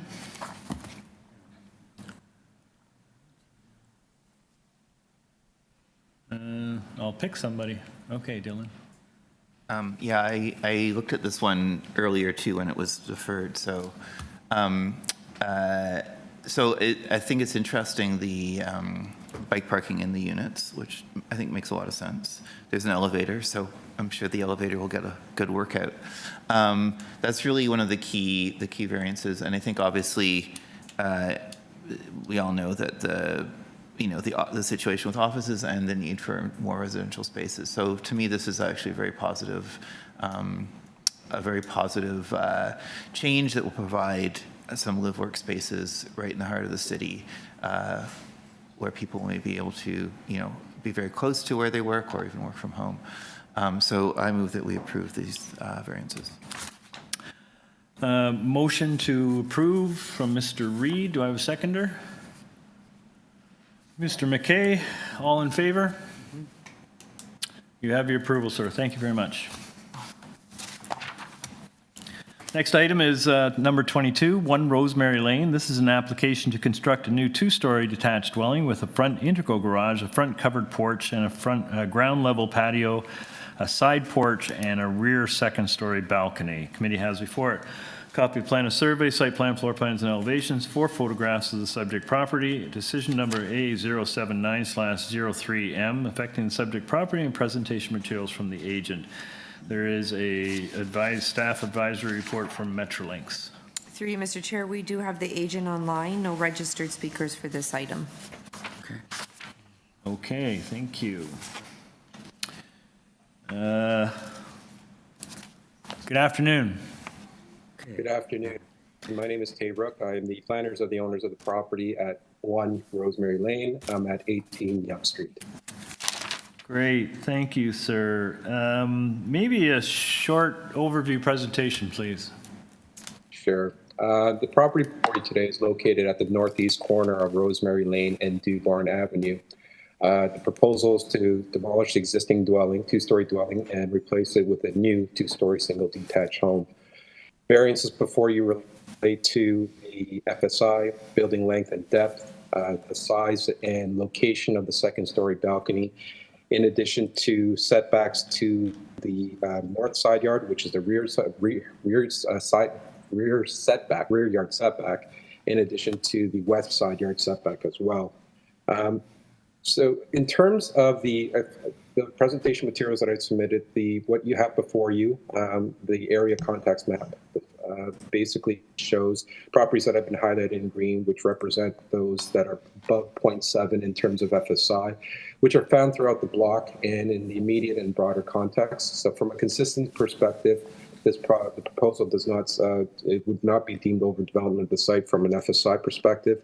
There are variances related to building length and depth. And because this is a corner property, the front lot line or the frontage is considered to be Dewbarn Avenue. And you'll note on the site plan that's before you,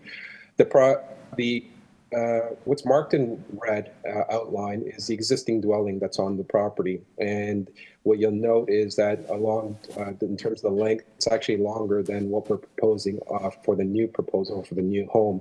So this is a slightly shrunken in terms of building length and depth from Dewbarn Avenue. In addition to that, you'll also note that the east side yard setback has been set back further, which is the property line on the top, and has been scaled back slightly in order to maintain a consistent distance from the adjacent dwelling at 10 Dewbarn. You'll also note that in terms of building length, in terms of the second-story balcony, that second-story balcony is located on top of the existing garage. On the proposed garage. And what you find if you go to the next slide, and you'll find the note as well, but if you go to the next slide, you see that area that's been highlighted in green. That represents a cedar hedge, privacy hedges, 6-foot privacy hedges that is being proposed. And the actual balcony itself is recessed back approximately 0.8 meters from the walls of the garage or the second-story element.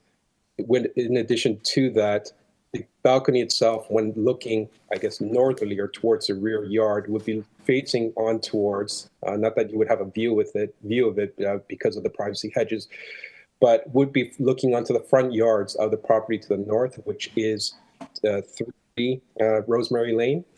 So be looking into the front yards, not into the rear yards of the adjacent properties. And you'll note that letters of support has been received from both, from 2 Rosemary Lane, 3 Rosemary Lane, which is the property immediately to the north, 10 Dewbarn Avenue, which is the property immediately to the east, and 420 Rosemary Road. Planning, we have no comments from planning. They have no concerns with it. Urban Forestry has no issues with this application, in addition to engineering. The committee chair did mention Metrolink's advisory comments, which we are aware of and have no issues with. And finally, the final setback variance is related to the side yard setback to the west, which is only related to the garage portion, which is at 1.8 meters, whereas the remainder of the house is set back accordingly beyond 3-meter mark, which is the required setback requirement. If you have any questions, I'd be glad to answer them. We do believe this is a reasonable proposal and a modest intensification of the site. Thank you, Mr. Ruck. I'll just note for your information, the neighbors that you cited who have written in support, we as a committee don't have those in front of us, but we will take your word that those are in effect. Correct. And I think it's on the screen right now, sir. Okay. Thank you. Panel, any questions? Nope, don't see any. Okay, let's take this into committee. Looks reasonable. All the massing is to the front. So anyone want to make an observation or a motion?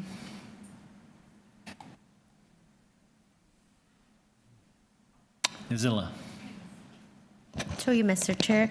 I have been convinced that this design is appropriate. I first had a concern about length and depth, but with an explanation that the agent provided, I've been satisfied.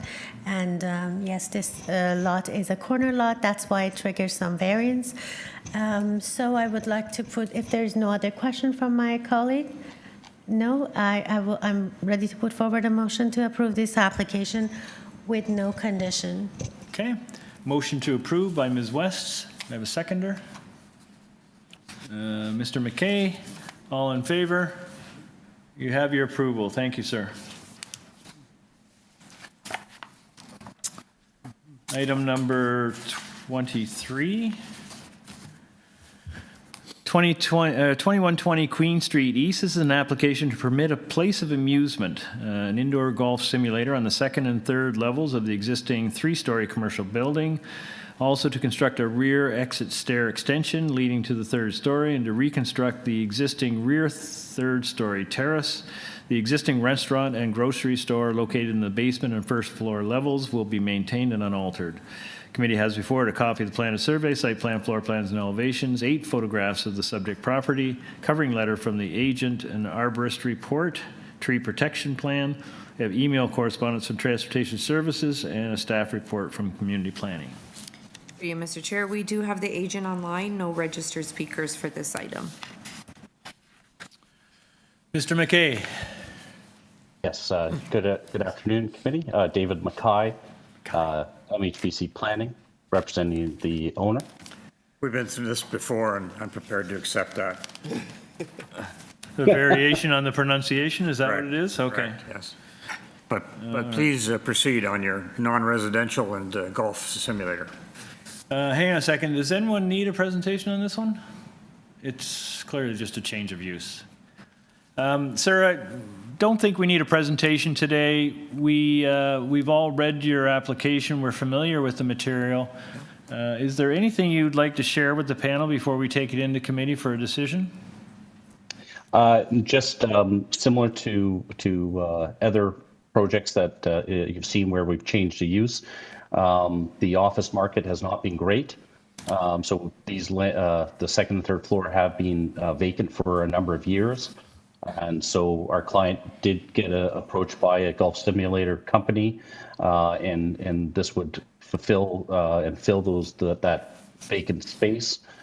There's no major exterior works. Everything is internalized.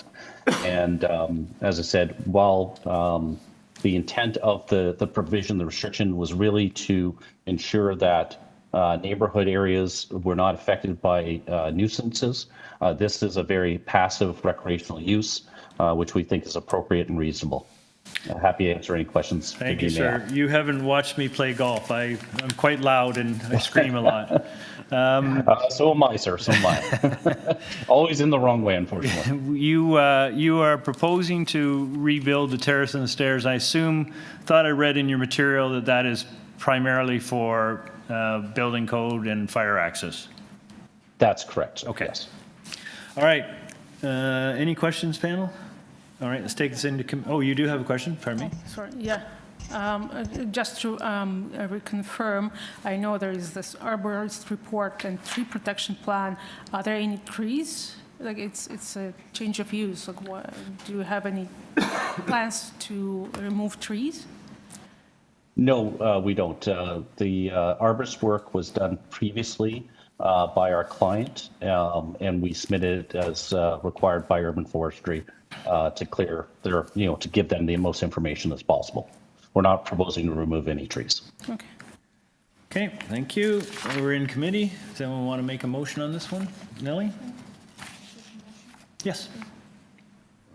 Yeah, so it looks like a change of use, and we've been through those, and we know how difficult it is to rent office space nowadays in the cities. So to me, it looks like a reasonable change. The only thing we have, I think we have a planning condition for this case. So I would move forward a motion to approve this application with the planning condition.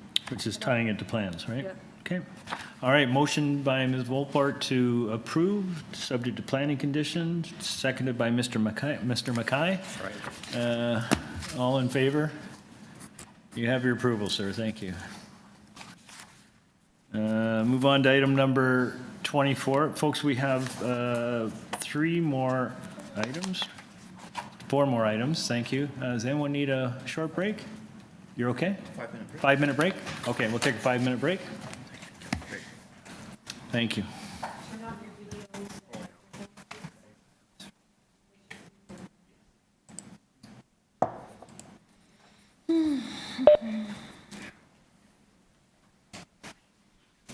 So, Gary, what is it, like Mackay, like, is that like Scottish and Irish version? Is what is it? Part of it, that's true, and it's sort of the Mackays that stole the sheep, I think, and not the Mackays, but I think. Oh, I wondered who stole the sheep. There's an Irish element.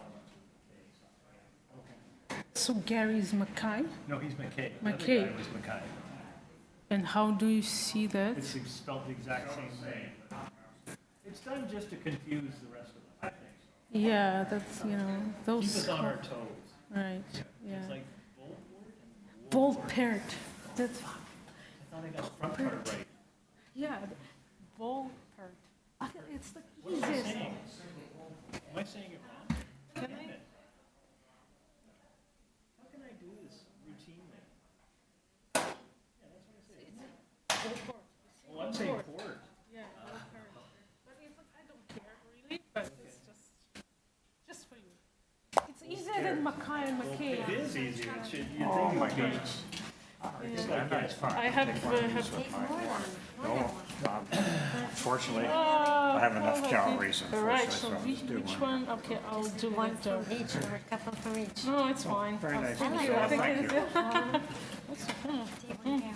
Thank you so much. Okay, yeah. Did Gary take all the good ones? No, Yeah, thanks. you just take one. It's the Just other take one. Mackay. Take one.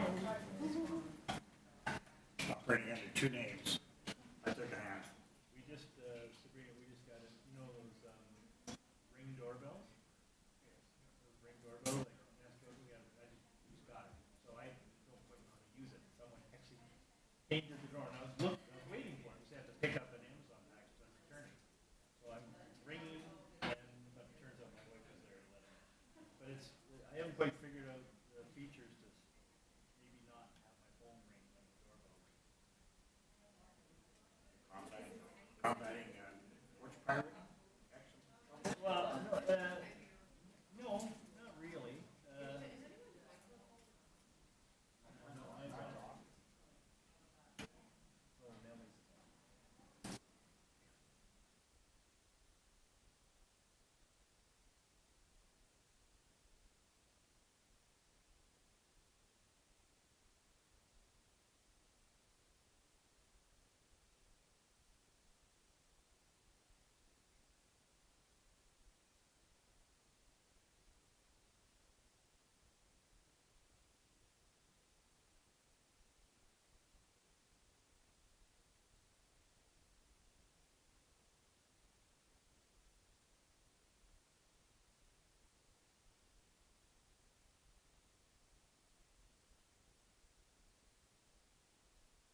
Live?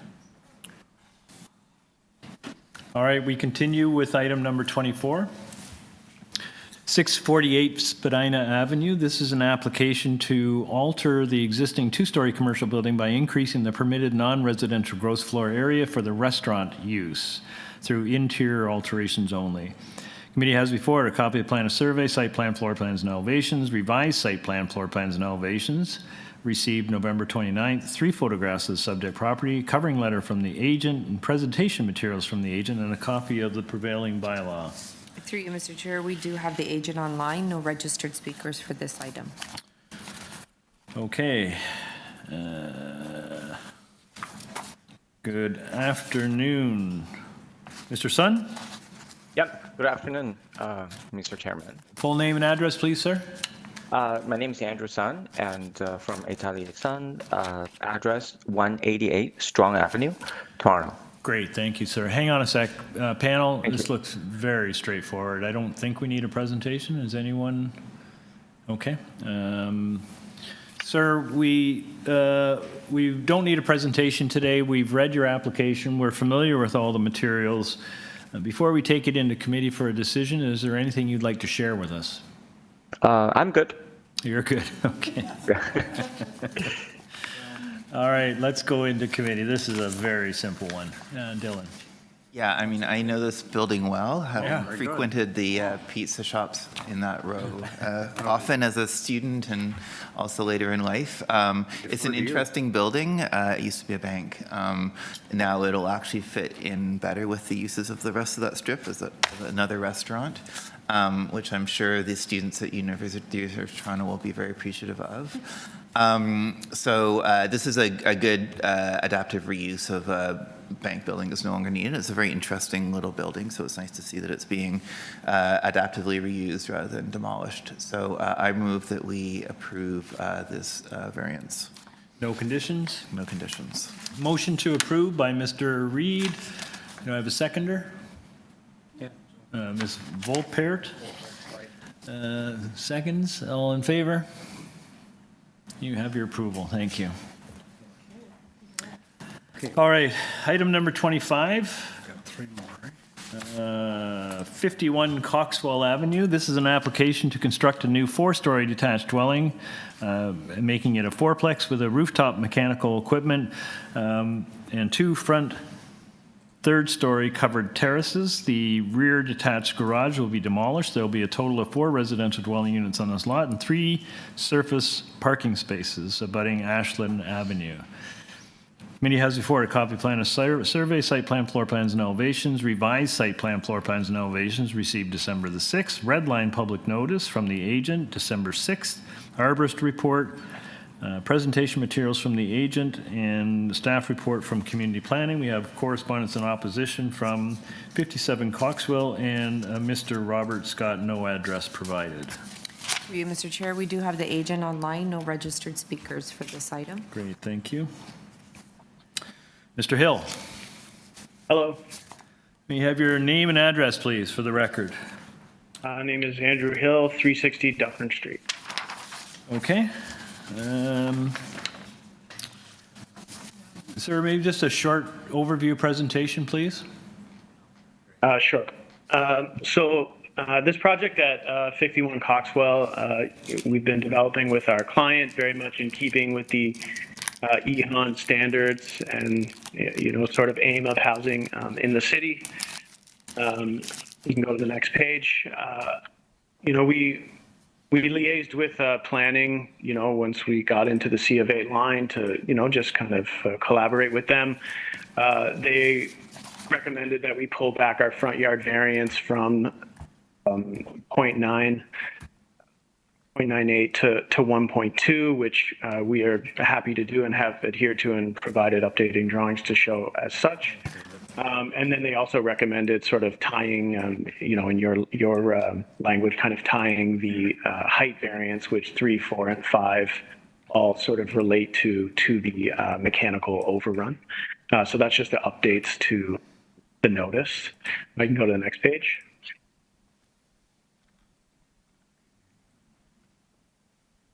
Yeah, this is just a sort of overview of the zoning, but also showing the height. So, you know, this street on Coxwell has a 13-meter allowance, which we think, you know, its proximity to Queen and Coxwell and Dundas and Coxwell, where those streets are actually kind of pinching down across the city and becoming closer.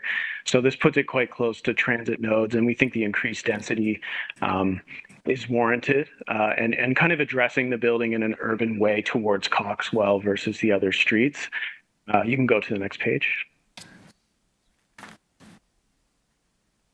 And here, this is just sort of going up Coxwell and showing what, you know, we believe to be the sort of, you know, some of it has been around for a moment, but also the sort of prevailing development, I think, that is kind of acknowledging the sort of minor arterial nature of Coxwell, kind of as a increased urban condition versus the sort of neighborhood designation that flank it. You can go to the next page. These are just all exemplars of kind of increased density, you know, setback, number of units. Next page. This is a site plan. You can see sort of bubbled on the Coxwell face, the updated front yard setback from the 0.98 to 1.2 as per planning's kind of recommended approval.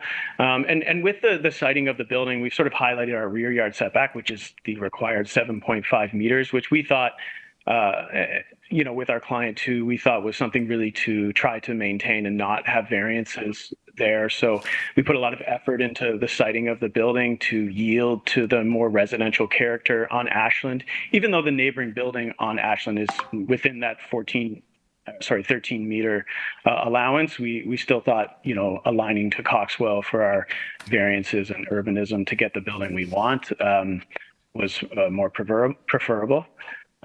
You can go to the next page.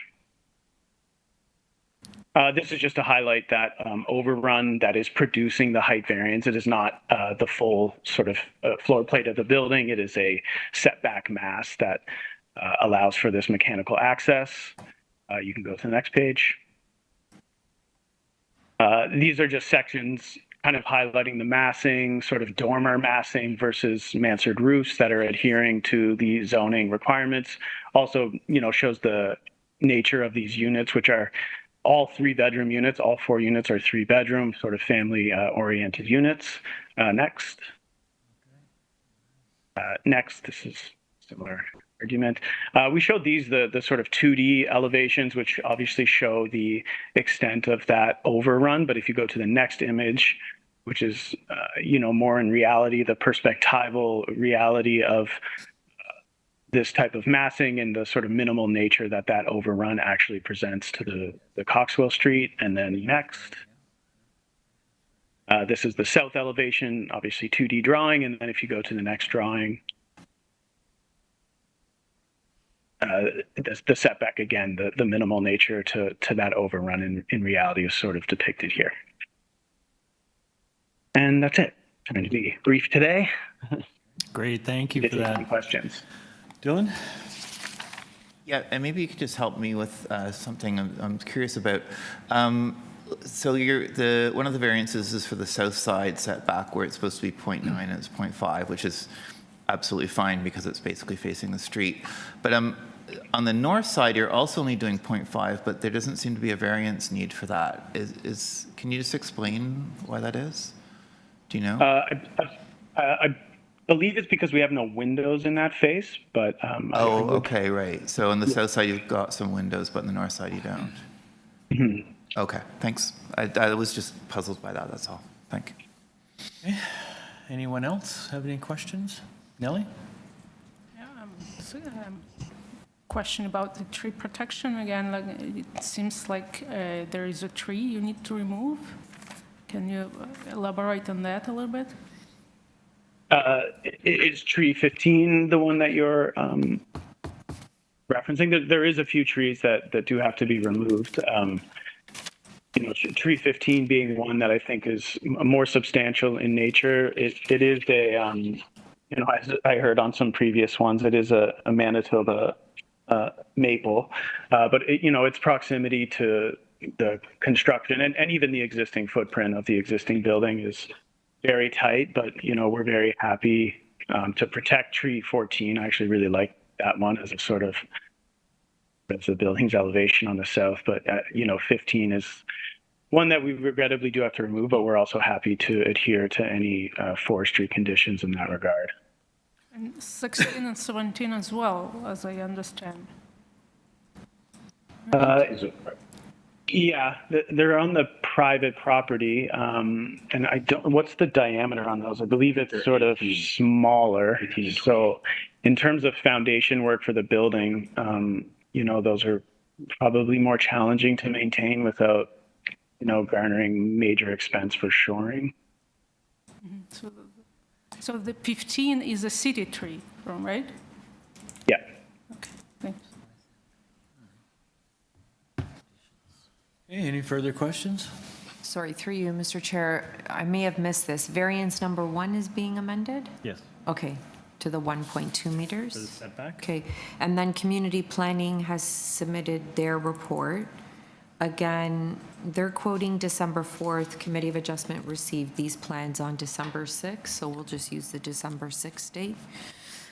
Okay. All right. Any further questions, panel? No? All right, let's take this into committee. Anyone? Nazilla? Through you, Mr. Chair, I would like to put forward a motion to approve this amended application with that one change on variance number 1, and then also add the condition that the staff mentioned in the report dated December 4th, that the building shall be constructed substantially in accordance with the drawing A1.01 site plan, A2.05 roof plan, and A5.01 north elevation, and A5.02 south elevation.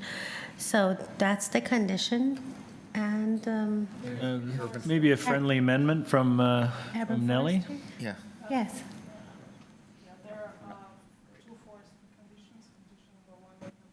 Yes, and yes, forestry condition number 1 and 2. Okay. All right, motion to approve this application with those, amended application with those conditions by Ms. West, seconded by Ms. Volpert. All in favor? You have your approval, thank you. Item number 26 is 55 Oxford Street. This is an application to alter the existing 3-story semi-detached dwelling by demolishing the rear 1-story addition and construct a new rear 2-story addition. The committee has before it a copy of plan of survey, site plan, floor plans, and elevations, and 2 photographs of the subject property. Okay, do we have the... Yes, through you, Mr. Chair, we do have the agent online, no registered speakers for this item. Good afternoon, sir. Good afternoon, Chair. Good afternoon, members. Have your name and address, please, sir. My name is Hong Xinxin. I'm in Brampton, number 2, Longevity Road in Brampton. Thank you. Panel, does anyone need a presentation on this one? Would you like just a quick overview? Yeah. Looks like you do. Sir, we'll need a quick overview of your application, please. Yes, sir. What happened, we submitted a building permit and got approved, but during construction, they demolished the basement because some kind of deteriorated condition of the structure, and then kind of triggered this diverse requirement. So the plan actually currently they have 1-story addition in the rear yard. Basically, we're going to demolish that 1-story building portion, and then add a second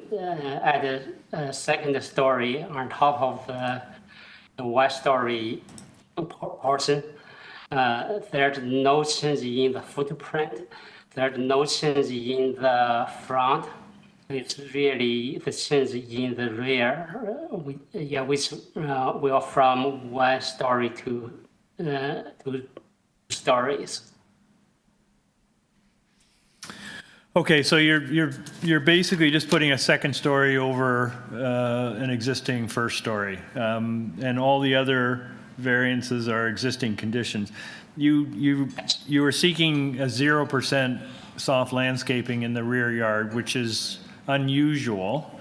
I noticed from your site plan that there is a concrete paved backyard. Yeah, currently there's it's a fairly small space there. It's a concrete paved now. Were you planning to make any changes in that rear yard that you might be able to replace that with something a little bit more permeable? Currently, we don't really have that plan, but if the committee believes it's really necessary, we could do something. But if not really specific, we prefer to maintain that because it's kind of in this condition for many years, and also the space there is fairly narrow. When you have a two-story building and also you have grass, then you will have some kind of walkway from the side yard to there, right? Also, you have rear access, so it's good. I mean, if you add some kind of walking space there, there would be not much space for soft landscaping, actually. Panel, any questions?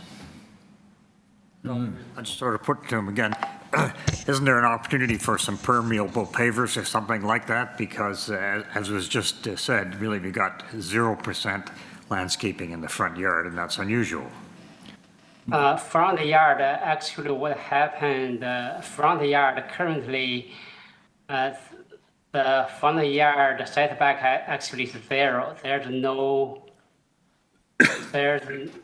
no front yard per se, right? So the front yard actually, I think they have some kind of landscaping there already. Yeah, I think, so your property line is right up next to the front of your building, and there is a tree and some landscaping on the municipal boulevard there, so that's fine. I was more interested in the rear yard, frankly.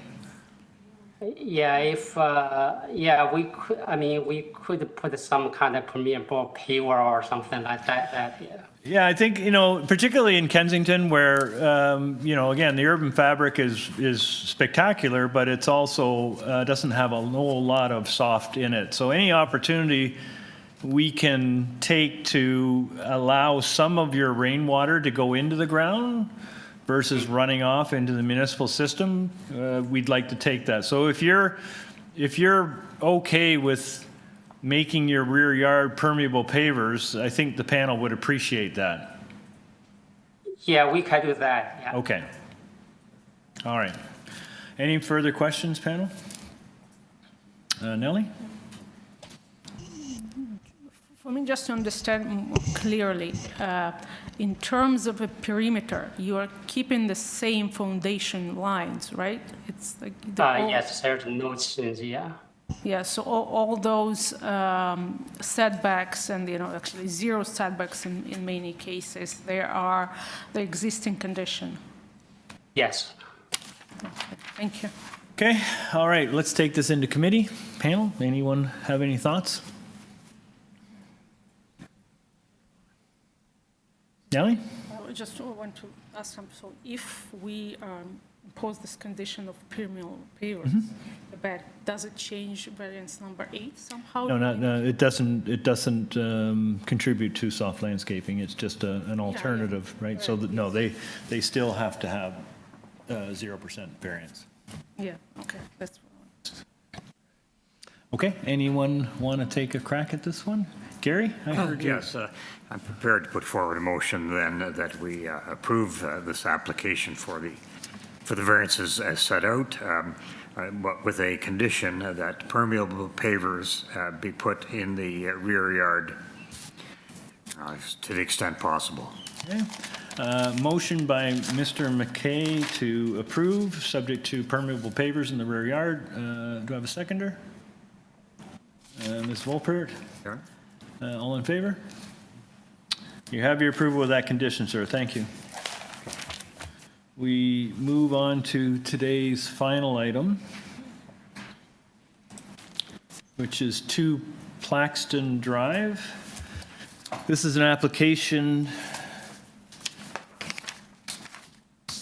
This is an application to legalize and maintain the existing 2-story detached dwelling, which is currently under construction, for a complete 3rd-story addition, a side south 3-story addition with an enlarged integral garage and a 3rd-story balcony above a portion of the 2nd-floor addition, a front ground floor addition, and a covered front porch with stairs. The current application is necessitated to seek further approval for an increased building height, as cited in a previous variance from the previously approved minor variance decision A0215/24 TUI. The committee has before a copy of the plan of survey, site plan, floor plans, and elevations, revised zoning waiver received November 12th, cover letter from the agent, decision number A0215/24 TUI, affecting subject property, arborist report, order to comply, and a permit from Ravine and Natural Feature Protection. We have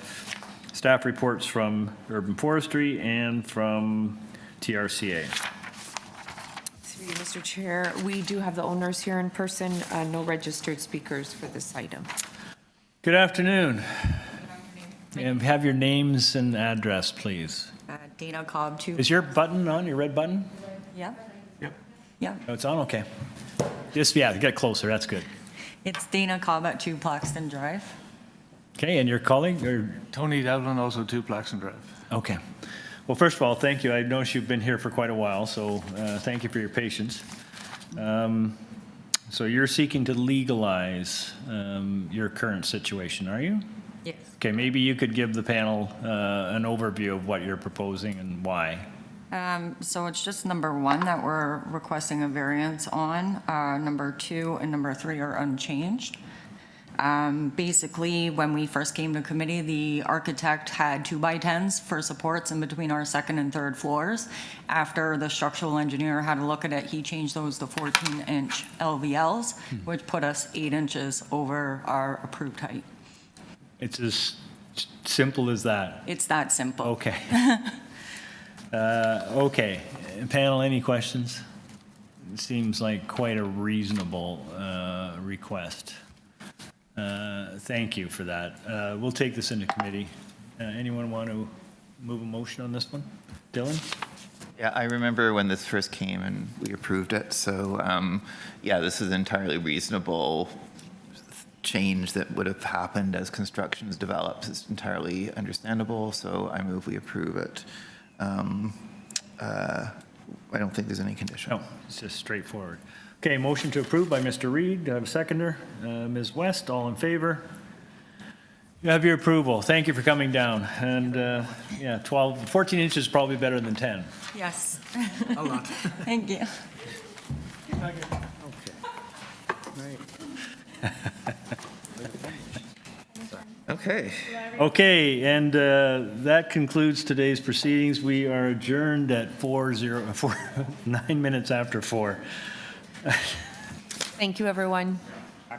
You can turn on your videos, turn off your videos, turn off microphones.